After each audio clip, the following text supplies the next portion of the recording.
अगदी चायनीजच्या गाडीवाल्यासारखा smoky fried rice आपण घरातल्या गॅस स्टोव्हवर बनवणार आहोत.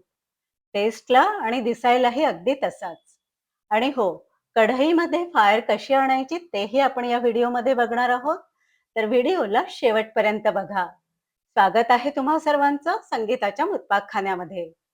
तुमच्याकडे जर रात्रीचा शिळा भात उरलेला असेल, तर अगदी त्यापासूनही तुम्ही फक्त 2 मिनिटात हा राईस बनवू शकता. पण आपण अगदी स्ट्रीट स्टाईल फ्राईड राईस बनवतोय, तर फ्रेश तांदूळ शिजवून हा फ्राईड राईस बनवून घेणार आहोत. इथे मी 1 कप बासमती तांदूळ 2 ते 3 पाण्याने स्वच्छ धुवून घेते. तुम्ही कोलम, मसुरी असा कुठलाही तांदूळ वापरू शकता. आता अर्धा तासासाठी हे तांदूळ पाण्यामध्ये भिजवून ठेवायचे. अर्धा तास तांदूळ भिजल्यानंतर छान फुलून आलेत. आता फ्राईड राईस साठी आपण भात शिजवून घेऊया.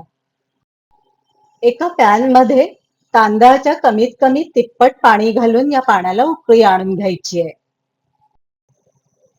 पाण्याला चांगली खळखळून उकळी आली की मगच यामध्ये आपल्याला भिजवून घेतलेले तांदूळ घालायचे आहे.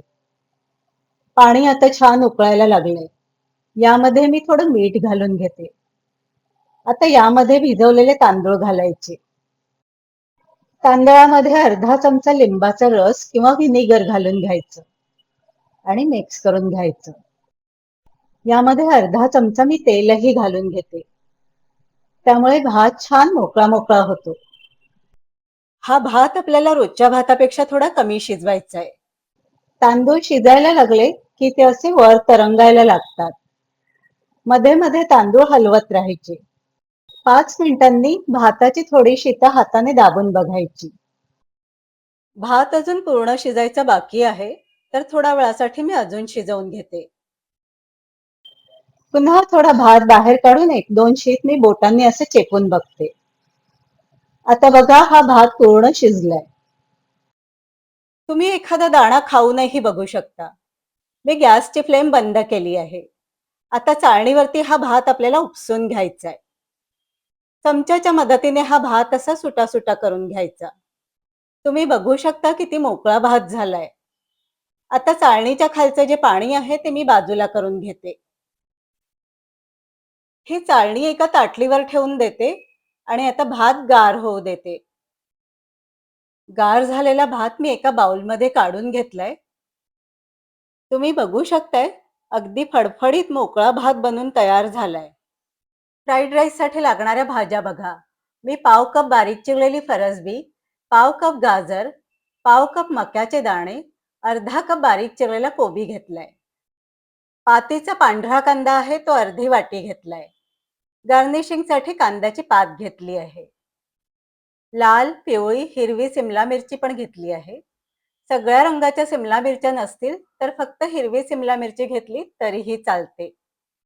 याशिवाय 2 टीस्पून लसूण आणि 1 टीस्पून बारीक चिरलेलं आलं घ्यायचं. सॉसेस मध्ये green chilli sauce, red chilli sauce, soya sauce, अर्धा टीस्पून व्हिनेगर, चवीप्रमाणे मीठ, 1 टीस्पून मिरेपूड घ्यायची. मी अजिनोमोटो वापरणार नाहीये. फ्राईड राईस साठी मी अशी लोखंडी कढई वापरते. माझ्या गॅसची शेगडी मी तुम्हाला दाखवते. अगदी साधीच शेगडी आहे आणि गॅसची फ्लेम सुद्धा खूप नॉर्मल आहे.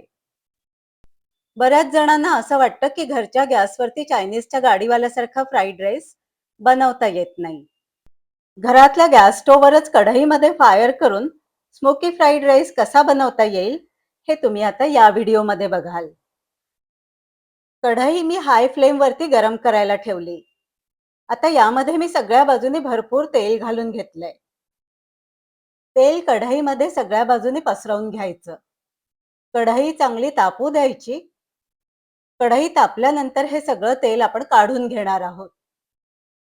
फक्त कढई तेलकट करून घेण्यासाठी मी इतकं तेल घातलं आहे. चायनीज वोक किंवा चायनीज कढई असते ती आपल्या गॅसवरती मावत नाही, त्याकरता मी अशी मोठी लोखंडी कढई घेतली आहे. आणि या कढईमध्ये जसा मार्केटमध्ये तुम्ही फ्राईड राईस बनवतात अगदी तसाच फ्राईड राईस बनवणार आहात.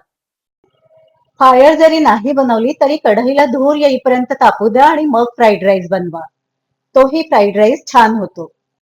मी एक मोठा हँडलचा चमचा घेतला आहे. शिवाय एका भांड्यामध्ये चमचा बुडेल इतकं पाणी घेतलं आहे. कढई आता चांगली तापली आहे आणि कढईचा धूर निघायला लागलाय. हे सगळं तेल मी आता काढून घेते. अगदी थोडं तेल मी आता कढईमध्ये ठेवलंय. फक्त अर्धा चमचा तेल मी अजून घालून घेते. आता पुढची प्रोसेस नीट काळजीपूर्वक बघा. कढईमध्ये ज्या बाजूला तेल आहे त्याच्या थोडं साईडला मी बारीक चिरलेला आलं आणि लसूण घालून घेते. आता यावर थोडी कुठलीही भाजी घालून घ्यायची. मी हिरवी सिमला मिरची घालून घेते. फक्त कॉर्न सारखी भाजी घालू नका जी तेलात टाकल्यावरती फुटते. कॅमेरा मी थोडा दूर करून घेते. आता बघा कढईला खूप धूर येतोय. तेल तापलेलं असल्याने भाज्या थोड्या उडू शकतात. मी पाण्यामध्ये असा चमचा बुडवून घेतलाय. कढईचा हँडल पकडून चमच्याने स्टर करत कढई थोडी हलवायची. लगेचच मी यावर बारीक चिरलेला कांदा घालून घेते. थोड्या बाजूला उडालेल्या भाज्या मी क्लीन करून घेते. तेल खूप तापलेलं असल्यामुळे या भाज्या कढईतून बाहेर उडतात. अतिशय गरम झालेलं तेल, त्याला पाण्याचा थेंब लागला आणि थोडी हवा लागली की मग तशी आग पकडते. मी आता कॅमेरा जवळ घेतलाय. बाकीच्याही भाज्या मी आता घालून घेते. कॅमेरा शिफ्ट करायचा होता म्हणून मी गॅसची फ्लेम थोडी कमी केली होती. तुम्ही जेव्हा फ्राईड राईस कराल तेव्हा गॅसची फ्लेम कमी करू नका. हाय फ्लेमवरच सगळ्या भाज्या परतून घ्या. आता भाज्या थोड्या बाजूला करून कढईमध्ये मी मिरपूड घालून घेतली आणि परतून घेतली. भाज्यांमध्ये ही मिरपूड मिक्स करून घ्यायची. सगळ्या सिमला मिरच्याही मी घालून घेते. मिक्स करून घ्यायचं आणि यावर रेड चिली सॉस आणि ग्रीन चिली सॉस घालून घ्यायचा. गॅसची फ्लेम मी परत हाय केलेली आहे. पुन्हा एकदा सगळं नीट मिक्स करून घ्यायचं.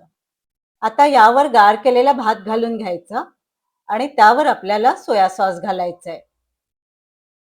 सोया सॉस घातल्यानंतर भाज्यांसोबत भात नीट मिक्स करून घ्यायचा. भात हलवताना भाताचे तुकडे होतील असा भात हलवू नका. एका साईडने भात हलवायचा म्हणजे भाताचे तुकडे होत नाहीत. सगळा भात छान नीट मिक्स करून घ्यायचा. इथे एक महत्वाची टीप देते. कढईमध्ये तेल कमी असतं, त्यामुळे फायर जेव्हा जनरेट होते तेव्हा ती लिमिटेड असते. फायर जनरेट झाली की लगेचच त्यावर दुसरी भाजी घालायची. म्हणजे ती फायर पटकन विझते.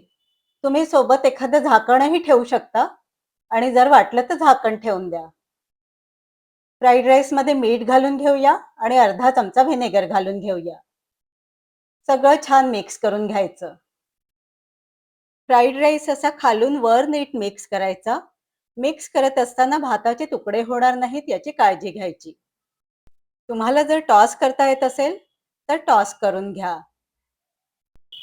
एकदम मस्त कलरफुल फ्राईड राईस तयार झालाय. सगळ्या रंगांच्या भाज्या घातल्यात, त्यामुळे फ्राईड राईस अजूनच खुलून दिसतोय. एकदम perfect smoky veg fried rice तयार झालाय. माझ्या घरात तर एकदम धुराचा आणि फ्राईड राईसचा सुगंध पसरलाय.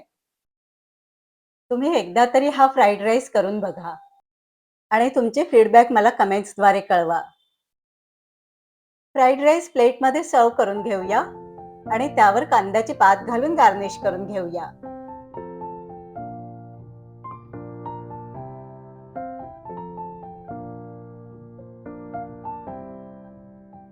तुम्हाला जर माझी रेसिपी आवडली असेल तर व्हिडिओला लाईक करा, शेअर करा. अशाच छान छान रेसिपीजसाठी आपलं मुत्पाक खाना बाय संगीता या चॅनलला सबस्क्राईब करा आणि बेल आयकॉन दाबून घ्या. म्हणजे नवीन नवीन रेसिपीजचे नोटिफिकेशन्स तुम्हाला त्वरित मिळत जातील. धन्यवाद.